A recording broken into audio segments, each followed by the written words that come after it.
Proses pengolahan angin atau proses terjadinya angin secara bertahap. 1. Pemanasan permukaan bumi oleh matahari. Matahari memanaskan permukaan bumi secara tidak merata. Daerah yang lebih panas membuat udara di atasnya ikut panas dan mengembang. 2. Udara panas naik ke atas. Udara panas lebih ringan bergerak naik. Terjadi daerah bertekanan rendah. 3. Udara dingin turun ke bawah. Udara yang lebih dingin dan berat turun ke permukaan bumi, membentuk daerah bertekanan tinggi. 4. Pergerakan udara. Udara bergerak dari tekanan tinggi ke tekanan rendah. Pergerakan inilah yang disebut angin. 5. Pengaruh rotasi bumi. Efek Coriolis.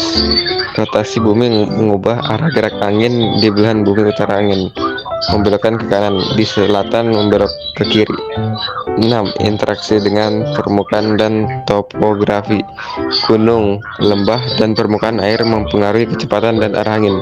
Angin juga dapat membawa uap air yang dapat membentuk awan dan cuaca tertentu.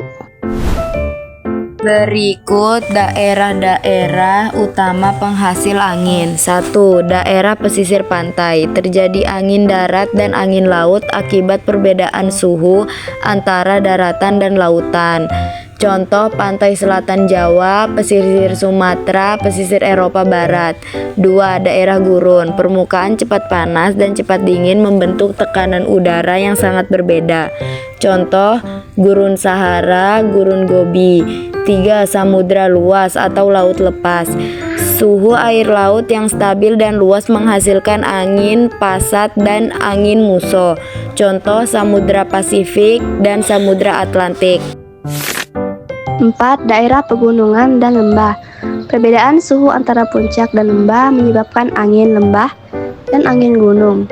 Contoh pegunungan Alpen, pegunungan Himalaya. Daerah tropis dan subtropis termasuk jalur angin passat trade winds yang berhembus sepanjang tahun. Contoh wilayah sekitar khatulistiwa seperti Indonesia, Filipina, Brasil.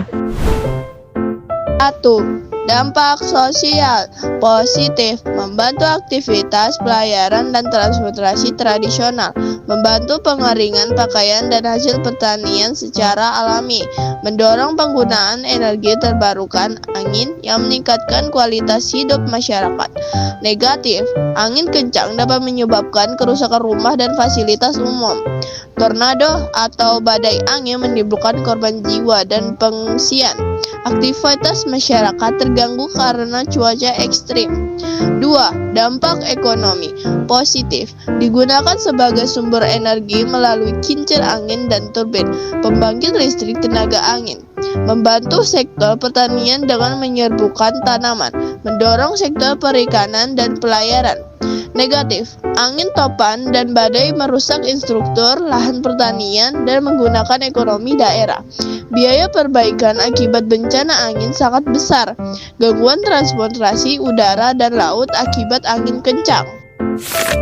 3.